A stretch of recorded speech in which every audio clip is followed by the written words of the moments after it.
Oleh jurnal penyesuaian. Nah, jurnal penyesuaian nanti akan bekerja di kertas kerja. Ini tahapan-tahapan dalam akuntansi nih. Nah, kertas kerja ini dijadikan dasar untuk membuat laporan keuangan. Nah, dalam akuntansi itu produknya akuntansi itu ya membuat laporan keuangan. Jadi kita mencatat transaksi-transaksi keuangan, pada akhirnya adalah tujuannya untuk membuat laporan keuangan.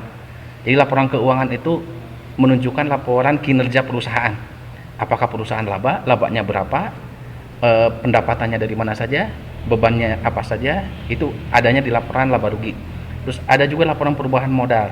Laporan dari modal awal setelah usaha, nanti modalnya jadi bertambah atau berkurang. Nanti akan muncul di laporan keuangan. Nah, itu laporan perubahan modal. Dan ada laporan neraca juga. Ini laporan keuangannya.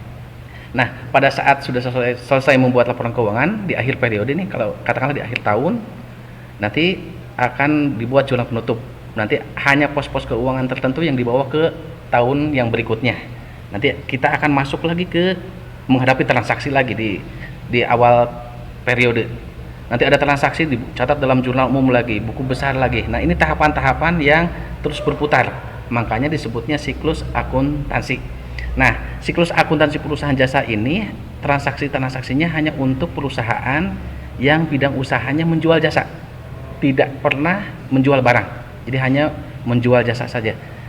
Nah, materi ini sudah kita pelajari di semester yang pertama. Nah, sekarang di semester yang kedua kita akan coba membahas bagaimana siklus akuntansi untuk di perusahaan dagang. Nah, untuk di perusahaan dagang, pada prinsipnya tahapan akuntansinya sama. Pada prinsipnya sama. Jadi ada transaksi dicatat dalam jurnal, buku besar, neraca saldo, jurnal penyesuaian, kertas kerja atau worksheet, laporan keuangan, seperti ini. Namun ada perbedaan di tahapannya nih. Dari transaksi itu dicatatnya, kita mengenal adanya jurnal khusus. Nah, kalau kemarin di pertemuan kemarin nih, minggu-minggu kemarin, Bapak bahas dari transaksi dicatat dalam jurnal umum.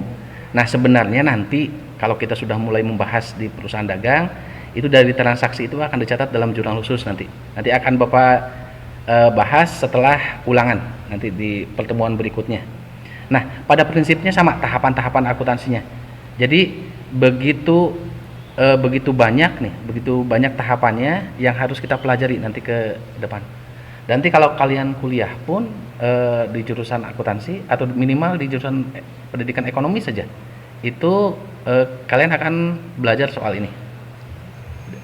Tahapan-tahapan ini nanti akan kalian pelajari kembali.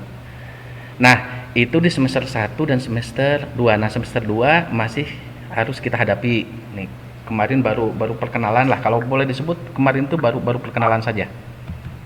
Oke, materi pembelajarannya, nih materi pembelajaran yang sudah kita pelajari, nih Bapak menggunakan channel YouTube, kalian sudah menyimaknya.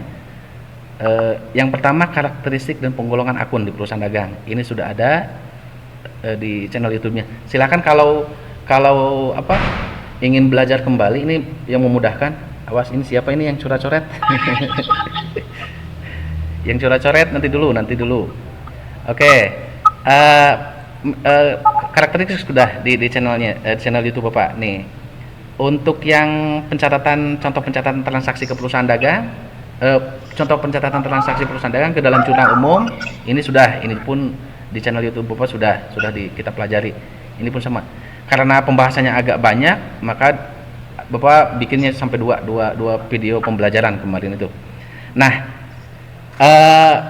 materi yang sudah kita pelajari kemarin ini tentang pengantar perusahaan dagangnya dan jurnal umumnya, ini nanti rencananya kita akan ulangan harian. di pertemuan berikutnya secara online tentunya. Nanti linknya akan Bapak bagikan. Namun sebelumnya Bapak akan bahas dulu nih, akan Bapak ingatkan sedikit. Nanti di akhir mudah-mudahan nanti kita bisa tanya jawab nanti. Oh iya, jangan lupa nih, kelihatannya masih banyak yang belum mensubscribe nih.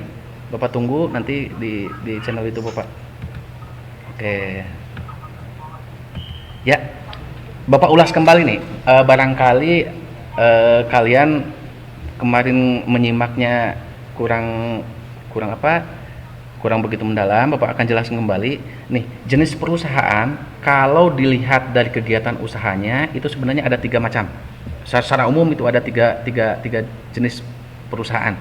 Yang pertama adalah perusahaan jasa.